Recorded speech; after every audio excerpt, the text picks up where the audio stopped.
Welcome to the Home Birth After Cesarean podcast. Due to the rate of unnecessary C-sections, the lack of support, and limited options for VBAC moms in the hospital, more and more women are choosing to have their VBAC babies at home. This podcast was created for women to share and listen to stories of home birth after cesarean. I'm your host, Rachel Garrett.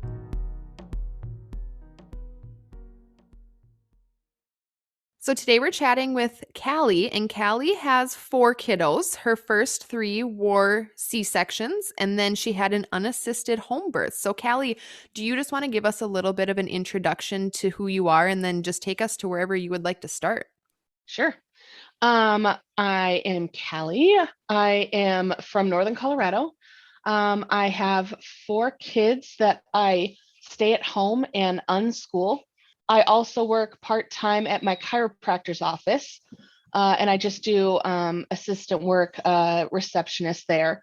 And in my free time and my hobby and my life's work, I am now a holistic doula, lactation specialist, and placenta encapsulator. Awesome. Yeah. That's awesome. Where can people find you if they're looking for a doula in your area? If you don't mind just giving yourself a little plug.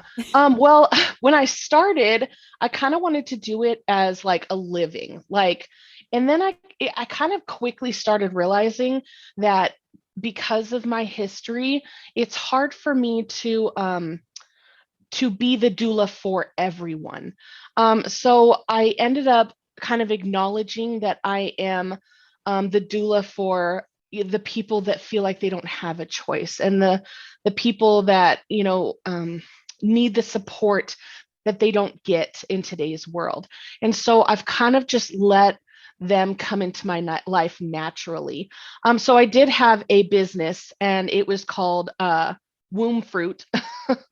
But that I kind of just let the business kind of go to the side for a little bit. But I'm kind of hooked up with the doulas around here. And then just on Facebook, Callie Clark. Awesome. Yeah, I just kind of let it naturally happen, kind of like, God brings them into my life, and, we kind of let a relationship grow and stuff from Awesome. that. But the women that seek me out, like, they want education, and they want to empower themselves, and they want to take control. And I think that's such a huge part of unassisted birth, is being able to take responsibility for your actions, no matter what, and be completely instinct led. And for me, I was coming up against these clients where, like, I want a natural birth in a hospital. And I'm like, man, like, that's not my forte. I don't know how to do that. Like, I don't think I'm the right doula here in this situation, because even though I could potentially advocate for you, it's not about me advocating for you. It's about you learning to advocate for yourself. And when you're in a setting like that, no matter what kind of advocacy that you have, they're literally trained to overcome resistance to do what they feel is right. And that's why I don't want to vilify nurses and doctors in the medical field, because they truly believe what they're doing is life-saving, but it's not always necessary, and letting things go the way that they go without a time limit and without, pushing things along, I believe is how birth should be. And so I don't know if a natural birth without intervention is possible in a home or in a hospital birth. But I just don't feel maybe even experienced enough to handle those. So I get people seeking me out, maybe wanting just more prenatal education, and then they kind of go from there. Or I do a lot of postnatal. I show up and, I comfort and support and help and, clean and, take care of animals. And, I do that kind of stuff. But labor, I kind of just, I make sure that whoever I'm supporting, I won't bring a negative energy of my own past experiences into that labor and delivery. It's been a hard journey. I have to admit, I struggle with the feeling of failure, And, Mm-hmm. so I started this business and I got it and I got my website up and I got my business cards and, I was out there and I was spreading the word and I was meeting with people and, connecting with everybody. And then I realized I'm like, like if I got an influx of people right now, like, could I handle all that it entails, because after training, you feel like you could conquer the world. And then you realize that, maybe it's okay to just be the doula for, the rare people that have had the bad experiences and don't feel like they can find the support and education out there, and yeah. So Yeah. Your success yeah. as a doula isn't necessarily measured by the number Yeah. of clients that you have, but more Yeah. so, I think more so the impact that you have on the Mm, clients that you actually serve or how you're able to yes. support those moms versus, Yes. kind of like a quality over quantity type of Oh, thing. absolutely. Yep. Yep. And even if I have a handful of, quote unquote clients my whole life, like they'll each be so incredibly special, and Mhm. I will have just like prayed that, I could be that voice of support that I struggled to find in, my own journey, my own story. So, Well, take yeah. us to your All story, right. wherever you want to start. Well, I have a 14-year-old, a 10-year-old, a 5-year-old, and a 2-year-old. So I spread them all out. And when I was 18, well, at first I thought I had the flu for like a month. I couldn't figure out what was going on. I was just so poorly educated about my body that I didn't even know I was pregnant. And, I ended up taking the tests and it was kind of a rough time in my life where I wasn't even sure who the father was. And, I just kind of went about this pregnancy and my mom was literally the only person in my life. And, she'd take me to appointments and she'd get excited and we'd buy baby stuff and, we'd go for walks in the afternoon and, that kind of thing. And she was my only support back then. And we just both were just very ill prepared for what was coming. And so I just turned 19 when I ended up going into labor with my son. And we went to the hospital the minute the contractions started, because that's what you do in the movies, like right when your pains start, you go in. So we went in and we were told, hey, come back when, they're closer together and, whatever. So we go home feeling, like, oh, okay. So, we just kind of worked through it and we went back a few hours later and I was, far enough along that I was allowed to be checked in and stay. And they had asked me if they thought my water broke. And I was like, I don't know. And they were like, well, if it would have broken, when do you think it would have broken? And I was like, oh, I don't know. Last night, I guess, I was laying there and I thought I felt something. And so that's when they set my clock ticking, was when I had said that my water had probably popped, but the night before. And so I was immediately on this clock. And I believe I only was there for about 6 hours before my time was up. And I wasn't progressing. And I needed Pitocin. And like they needed to help this along because it was quote unquote, too long. And so I got all the interventions and I started the Pitocin and I got the epidural and, I, was confined to the bed with the monitors and all of a sudden the D cell started. And I know now that's because of the Pitocin, and that's because it makes the contraction so much stronger.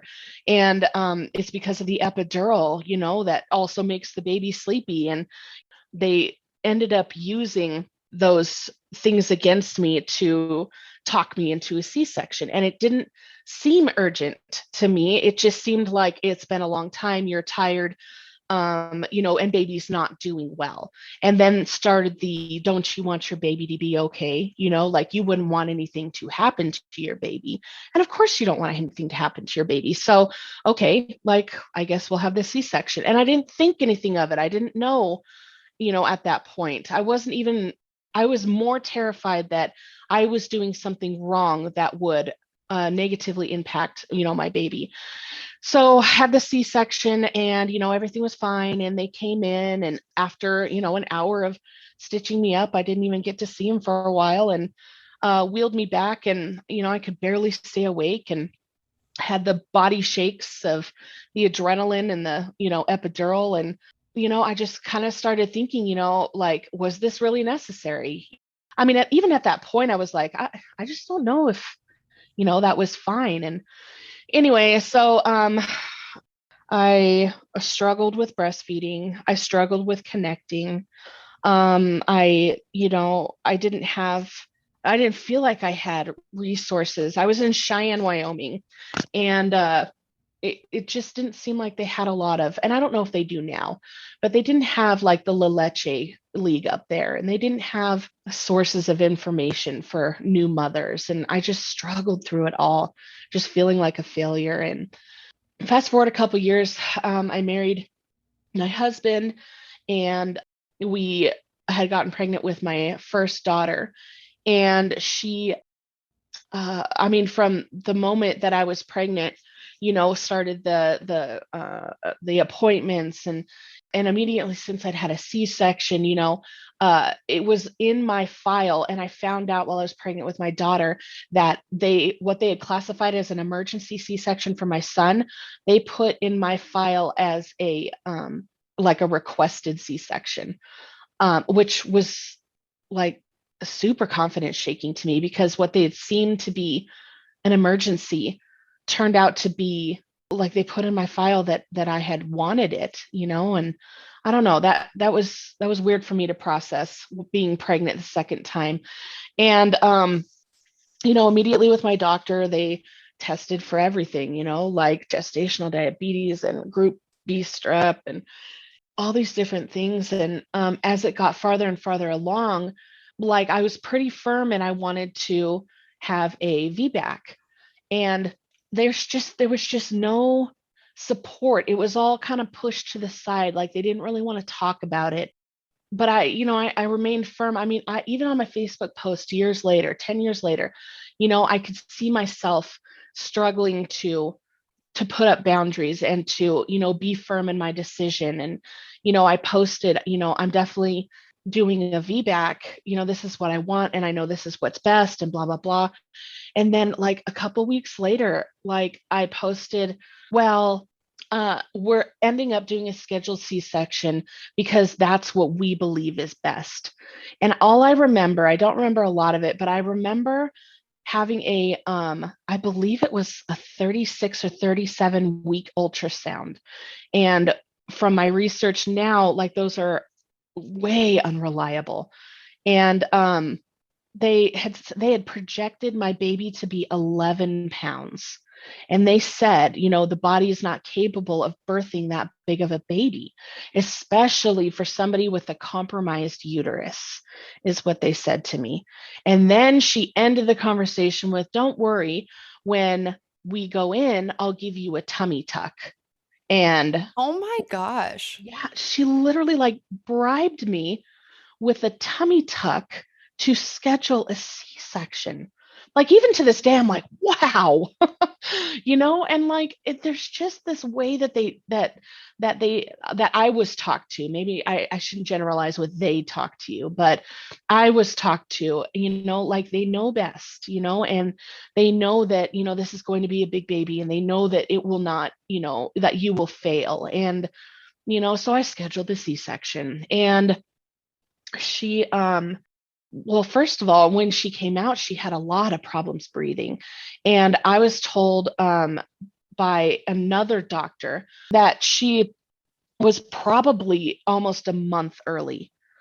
And, like, I mean, like, again, you don't know enough about your body. You're not taught about this kind of thing in school. Like, you don't know. I was told when my due date was. I was told when I probably conceived. They used their calculator, and they calculated that this is when she needed to be born. And it's just, I just wonder how often this truly happens.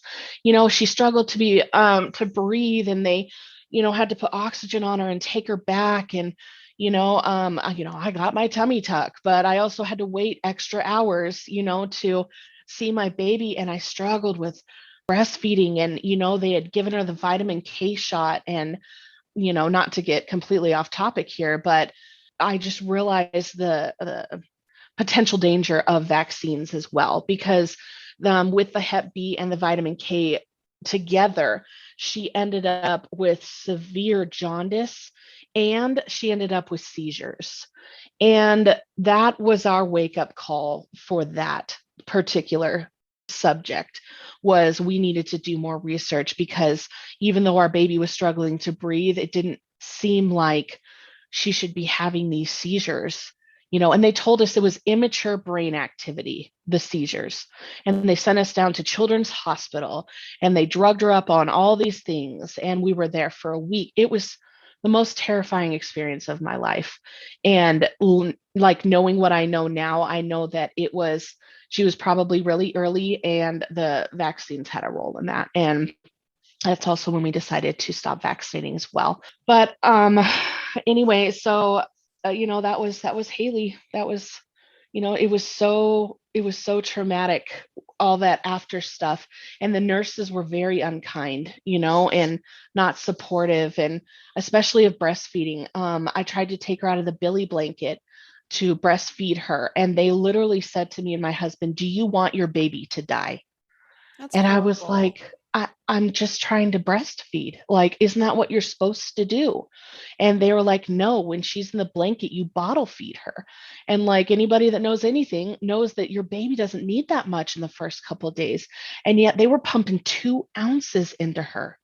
I mean, she was humongous from day one, because like she was bloated with the medications and overfeeding her. I mean, we struggled for the first year of her life with allergies and intolerances to certain formulas. And I mean, I never really got a chance to breastfeed her, not even a little bit, because they gave her a bottle from the moment she was born, and then sent us down to Children's Hospital, and just this whole thing. And I that's one of my biggest regrets, I think, is Haley's birth. I didn't know enough with Caden's birth, but with Haley's birth, I felt like I was just so compliant that I was kind of just walked all over, and my baby suffered because of it.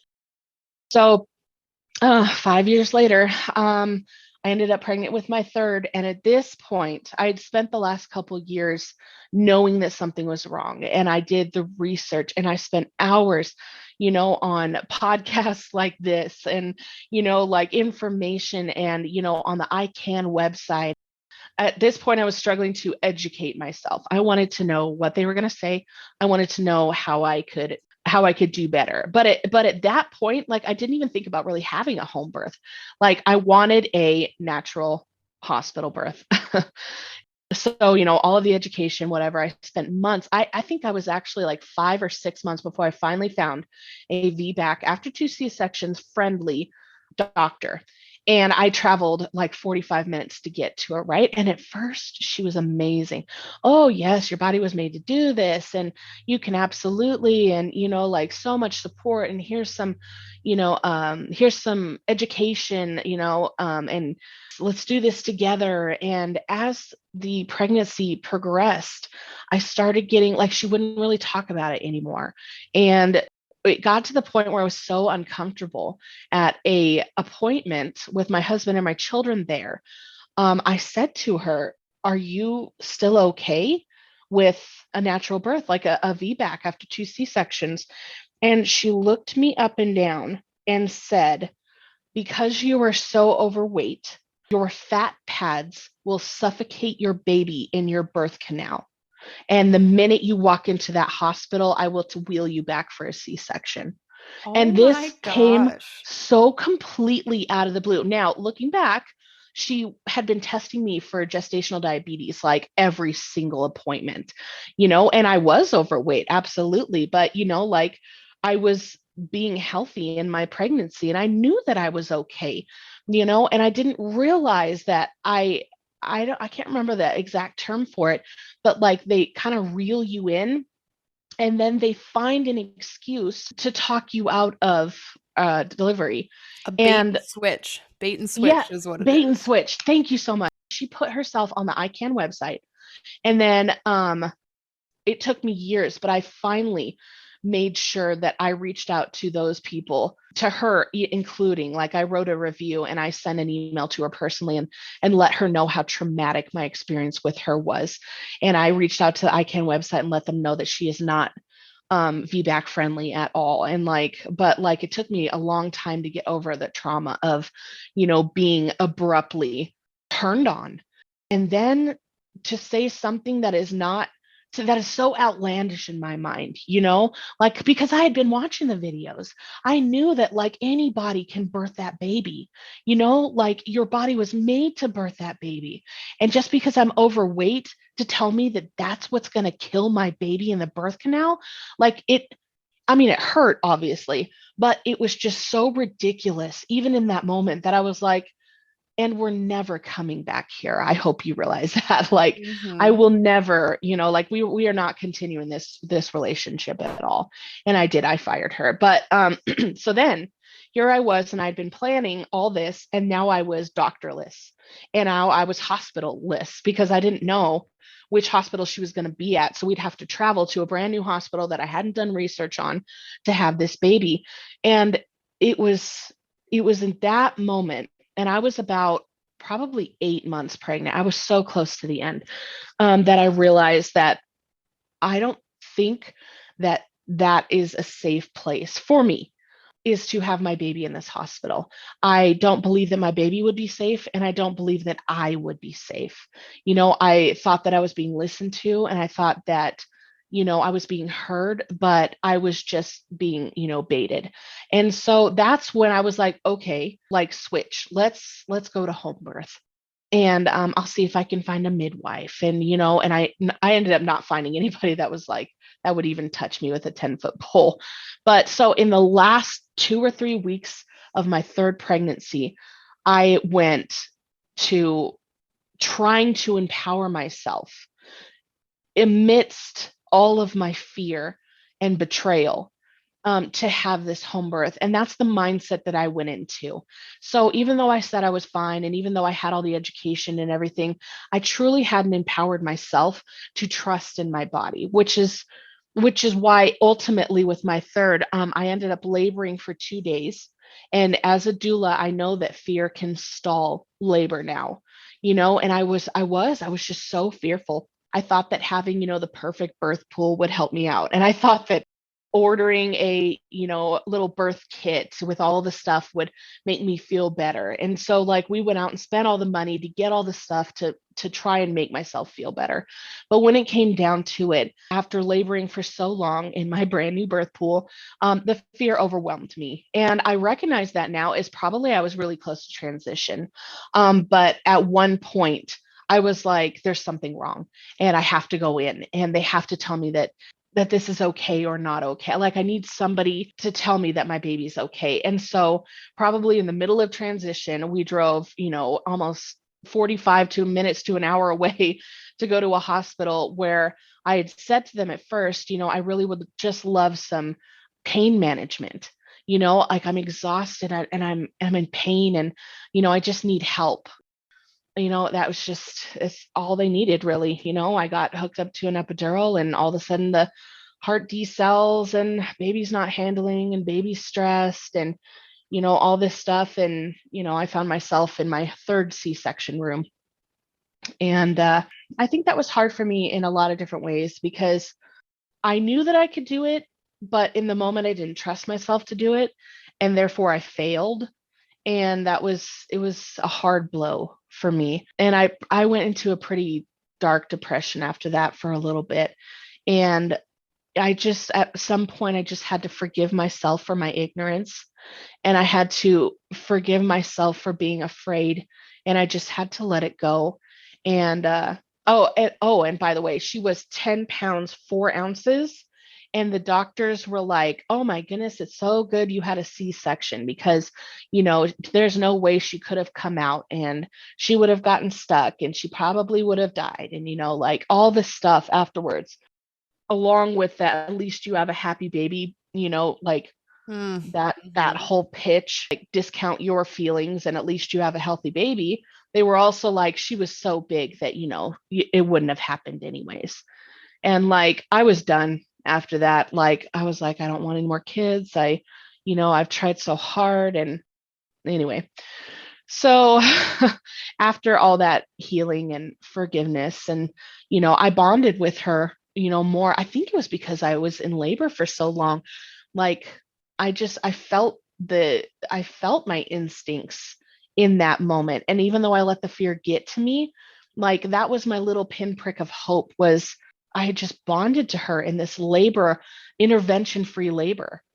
You probably had, I mean, just a different mix of hormones going on because Yeah. you had that labor instead of just opting straight for a Yeah. And C-section. I let Definitely. my body do its thing. Like, that was the first time that I was allowed to labor, because even with my son, I mean, I was hooked up immediately to, the bed and the epidural and everything. And I didn't get that with her. And so even though I was feeling all the pain, I was also feeling, I'm sure, yeah, the hormones were just, it was actually cool. Like, I was proud of the fact that I had labored for 2 days, and I'd gotten so close, and, ultimately it didn't happen, but like, I did it. And like, the recovery was so much easier with Soph, and like, it was just a completely different experience. And so when surprise baby number 4 showed up a couple years later, like, that was it. Like, never once did I think I need to find a doctor. Never once did I think I need to find a midwife, for my pregnancy and labor. I knew that I could do it. And it was a really hard conversation with my husband, because even though he was supportive with the third, we both kind of knew that it was going to be like a labor at home, deliver in the hospital situation, because I just wasn't confident enough to have her at home. So he didn't really have to worry about it, because, he knew that help would be there. So to tell him that I was going completely unassisted through the whole thing, it almost seemed like he was angry, at me putting myself in danger. It was a rough couple months there at first. We had to have some pretty emotional conversations. And he was just like, I'm afraid for you. And I'm like, I'm afraid for myself, but I also know that I can do this. I do hear that a lot, that sometimes the husband or the support person or whoever it is that's going to be supporting you through your pregnancy and birth Mm. is a little bit more Oh hesitant yeah. when it comes to home birth, just in Oh yeah. general. Was Yeah.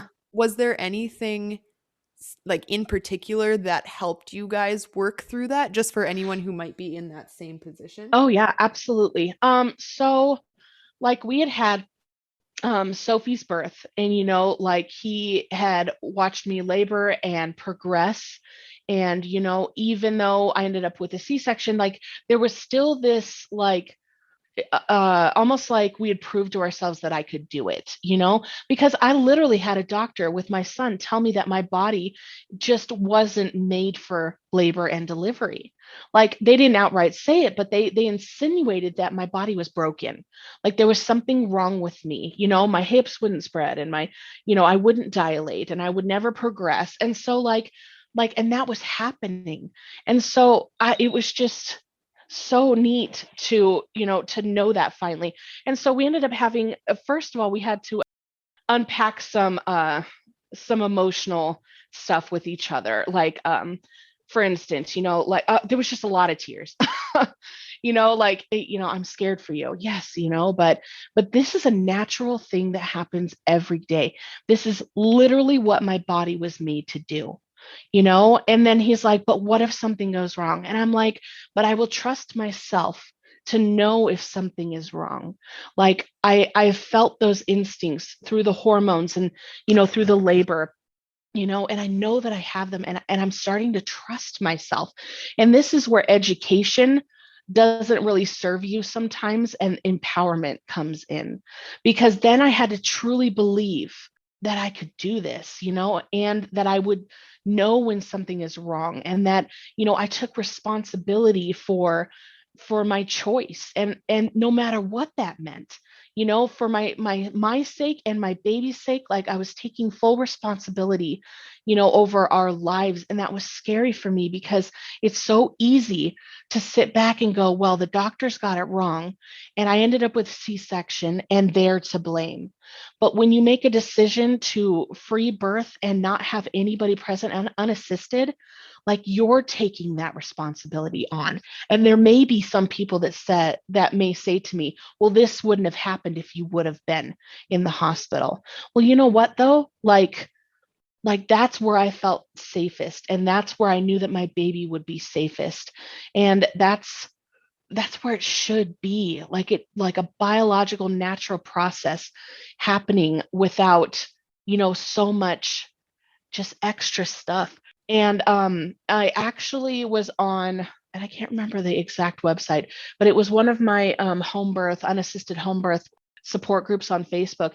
And somebody had said, it's like going unassisted is like, telling your husband to go to the hospital when he has to have a bowel movement and having somebody check him and having somebody poke and prod, and having somebody suggest that maybe they just go in there and they do it for you, and not trusting your body to have, this bowel movement unassisted.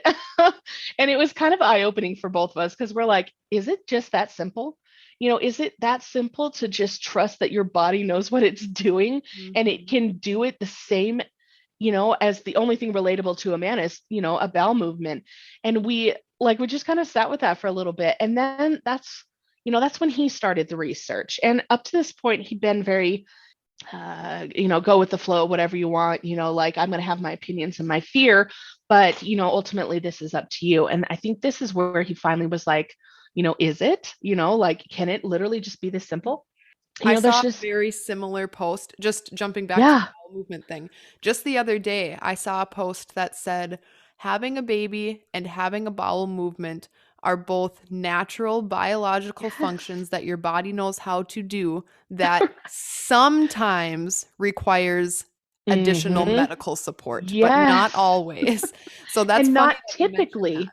Yeah, Right, not not normally typically. does it require assistance. Yeah, that's so funny. And like sometimes I include it in my stories and sometimes, it just might be a little TMI, but But it's I a think in good, this instance, yeah. it changes the perspective. Like it's kind of weird the first time you hear it and you're like, what? Having a baby and going to the bathroom aren't the same thing, but It it is. makes you think like, Yeah. well, how does your body know how Yeah. to just go to the bathroom? How does your Yes. body know how to sustain a Yeah. pregnancy and nourish your baby and do all of this stuff? Like it just knows, Yes. and birth is no different. And another one that I read, and I read this actually just a little bit ago, not from any of my labor pregnancies, but it said my body literally knew the exact day to grow my baby's eyelashes. How do I not trust it to then deliver it safely, to have this baby safely? And that's not verbatim. I'm paraphrasing a little bit, but yeah, like it was so crazy. Like here you is, and like your body is literally creating this human being, and yet we don't trust it to give birth. Like how crazy does that even sound? That we can make a baby but we can't have it. It just doesn't make any sense. So anyway, and what I did realize in my husband's search for education and knowledge is that there's just not a lot of support for the partners, for the dads, for the men. There's just like, as many unassisted home birth groups as there are for women, there's just none for men, and I think, I don't know, that's something that, I've been thinking about a lot lately, is maybe trying to start or support a group for the dads and for the men. And just because you hear all these positive things on these Facebook groups and podcasts and, Instagram and stuff, and there's just, but what about the other side of it? And anyway, so I think we both got to the point probably in the second trimester where we were like, okay, like let's do this. Like let's trust and let's, let go of our fear and doubt and, like, I'll be here to support you. And it's so funny because like neither one of my families really, our families really came around. Like his mother was, she said she was supportive, but she was also one of the ones that was like, if I catch a whiff of trouble, I'm calling 911, and my mother was there, but she told me afterwards that she was terrified. Like she thought I was absolutely insane, and she was really concerned. And I've got nurses in the family. And yeah, so it ended up being kind of a secret that I was in labor, because we just didn't want to deal with the drama. But so after that, like it was really taking each day, and every time that I felt fear, I felt it and I examined it, and then I released it. And it was just really awesome to be able to hold on to it because it was a part of me, and then to like acknowledge it. Like I get that this fear is coming at me and I know where it's coming from, and then to just be like, however, I trust my baby and my body, and I am going to do something that is done every day all over the world, something that I was literally made to do. And then there was just this peace. I mean, I never once saw a doctor, I never once got a test. It was the most peaceful, joyful pregnancies. It just really was. I cannot recommend it enough. You don't even realize the stress, even subtly, that you get from an appointment. There was just no introduction of doubt. I was just free to be who I needed to be in the moment. On March 8th, which is International Women's Day, and my husband's grandfather's 80th birthday that we were supposed to be at, I went into labor. I was just so I was just so happy. Like I don't know how to describe it, right? So when you don't have like all the fear and doubt, like you get to your labor and you don't dread it. Like you're not like, oh, here we go. It was just like, oh, of course, I'm going into labor on his grandfather's birthday. Of course, of course. So, I ended up spending the first couple hours alone, laboring quietly, watching Friends on TV and laughing. And then I kind of got bored and I woke my husband up, and, he made me some, like food, some toast, and he made me like an electrolyte drink. And like we just kind of hung out. And then at some point they started to get a little bit more intense, and he filled up the birth pool and we both got in and we were still watching Friends. And and then it progressed a little bit farther into not being able to speak through my contractions, and I needed some counter pressure on my hip. And then it was like active, and it was my body. And this was something that I was completely unprepared for. My body pushed my baby out without my help. Like, I don't know if I ever ran across that information when I was doing all my research, but that fetal ejection reflex is no joke. Like it's insane. There's literally no way to describe it except for maybe like trying to stop throwing up in the middle of the flu. Like when you have the flu, like there's no stopping it. Your muscles are literally pushing your baby out. And it is such a powerful experience. Like, yeah, I literally didn't push at all. Like my body pushed my baby out. It was so cool. I still get stuck on that sometimes. But anyway, and then I'm laboring on all hands and knees. That seemed to be my best position. And then the fear came in. And that's, and I told my husband, I said, transition is where the fear comes, because up to this point, like it had been great. I was barely even feeling actual pain, just pressure, and I believe that's the difference between the fear and the trust is, when you're afraid, you tense up and it causes pain because you think your body thinks there's a problem. But, up to this point, it was just pressure. And then the fear hit, and then the pain came. And I had told Trevor, my husband, I was like, in that moment, there's not a lot you can do. I said, but the best thing that I would suggest for my for me specifically is to just ask me questions, to try and bring me out of the fear and get me refocused. So immediately I'm like, there's something wrong. And he's like, what do you feel like is wrong? And I'm like, I don't know. And he's like, okay, do you want to give it a couple more minutes? And I was like, yeah, and I can do this. And that was one of my birth affirmations. I can do anything for 1 minute. And so I just kept saying it. I can do anything for 1 minute, one more minute. And so I labored a little bit long, and I could feel her coming down the birth canal. And then once the contraction was over, she would go back up. And I know now that that is a very normal thing that happens. And especially in VBAC women, it's to relieve the pressure on the C-section, the weakest part of your uterus.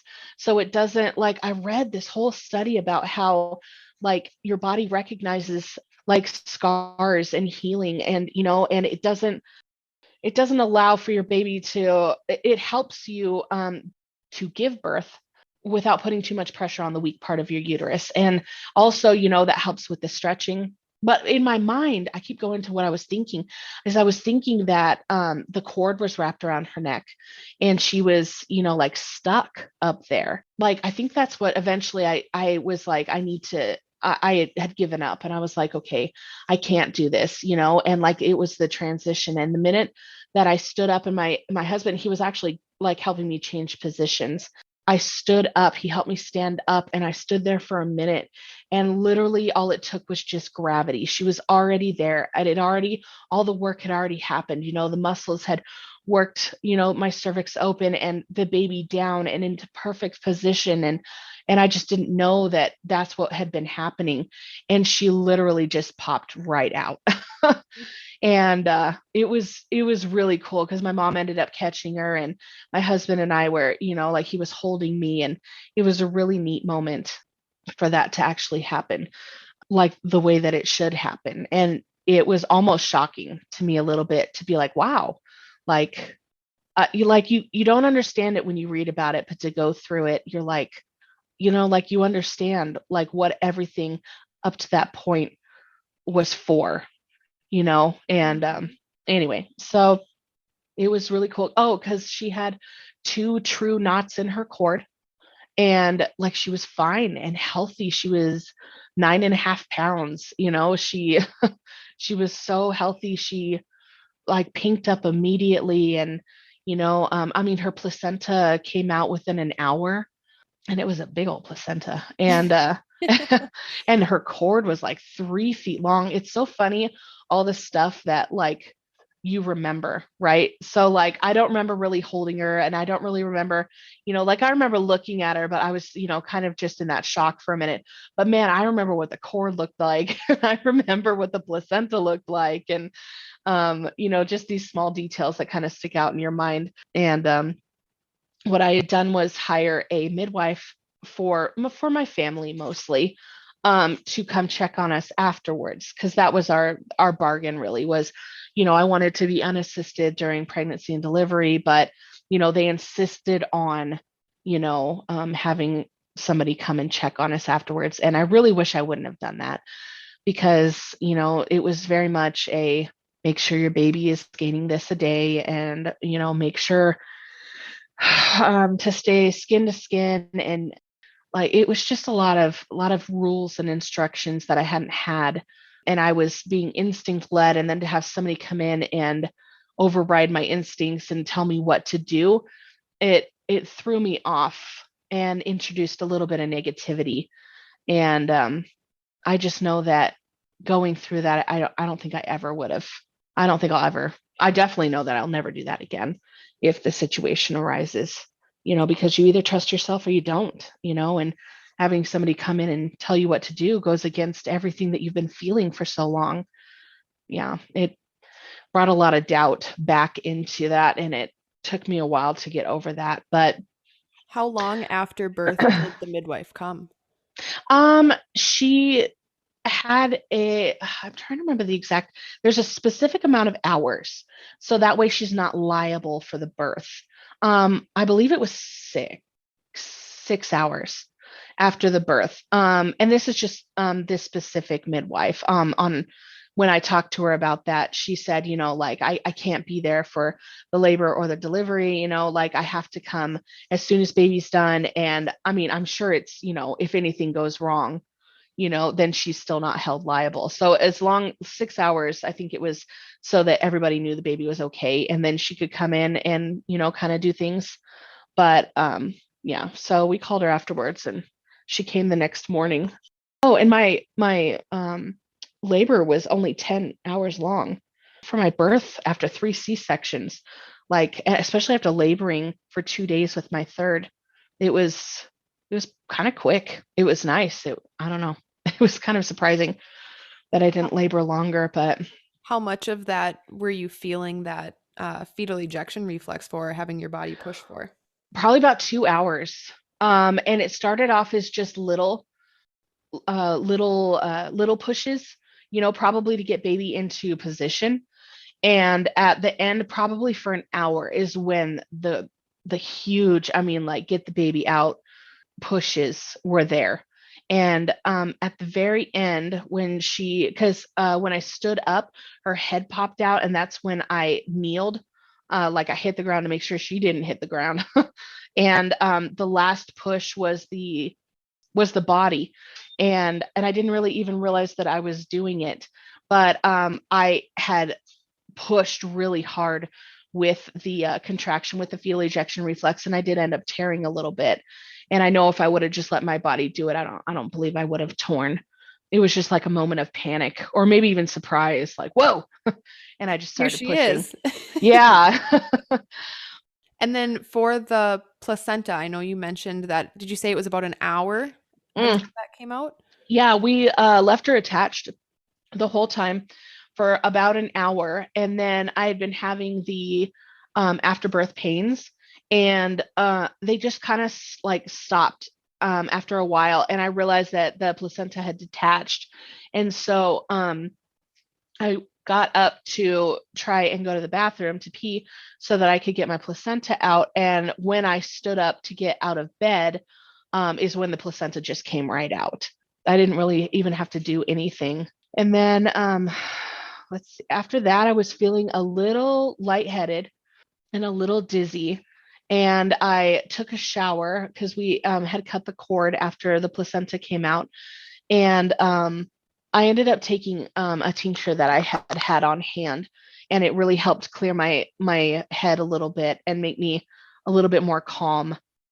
Because I mean, I don't know if it was hormones or the shock or whatever. It was just a very wild ride, and so like it kind of helped me refocus a little bit. But I think the best part was like, like we did everything on our own time, and I literally just stood up after I had her and walked to my bed. Like there was no poking or prodding or bright lights, or it was very warm and dark and cozy and calm, and my baby was calm and I was calm, and it was just a very different experience than in a hospital.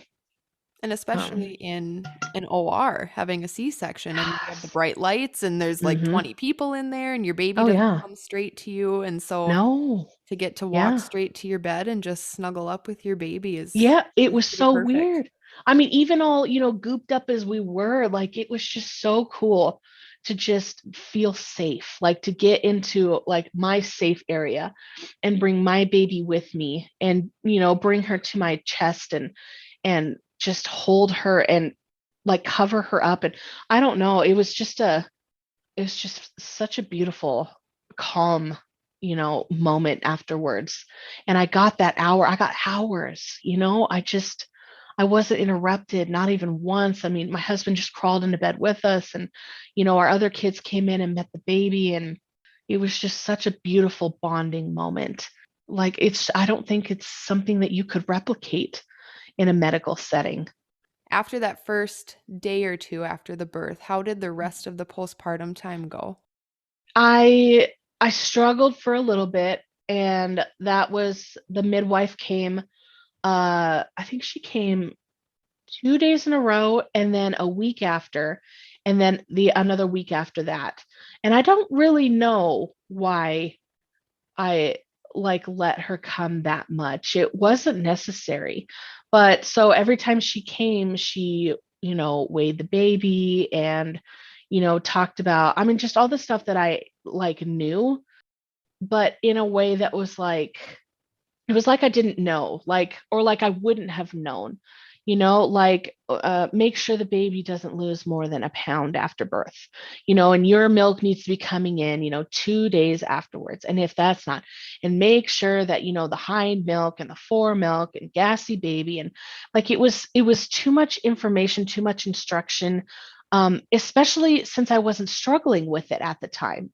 So it was something to worry about, like it wasn't helpful at all. It was just too much. And it ended up just stressing me out. And, because I had tore, just a little bit, I was upstairs in my bed for the first week, or two almost. And, that was super nice, but I couldn't get it out of my head that, I had to watch out for, if she was losing too much weight, or if my milk didn't come in when she said. And, maybe I should start pumping right away so that,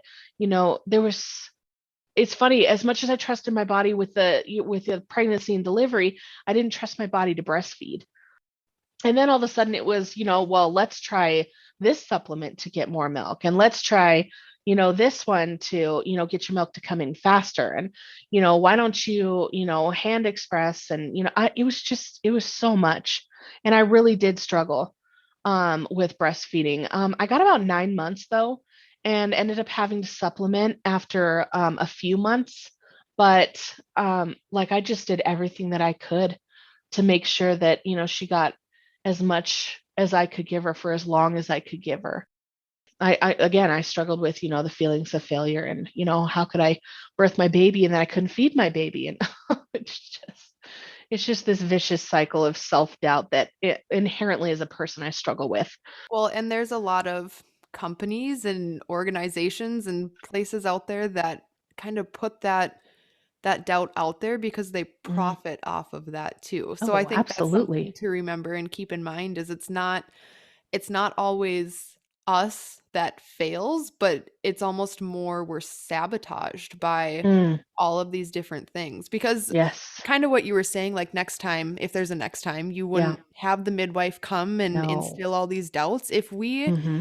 if we just let our bodies do what they're supposed to do, Mm-hmm. most of the time it's gonna work out. But because we have all these doubts and fears that we get from, I mean, you can't even go to a grocery store without seeing aisles and Yes. aisles of babies stuff and Mm-hmm. formula and pacify. I mean, everything that Mm-hmm. you can think of. And so, of course, we think like, kind of like you were saying too with your third birth, like, I need all these things. All these things are what's going to make Yes. it happen. But Mm-hmm.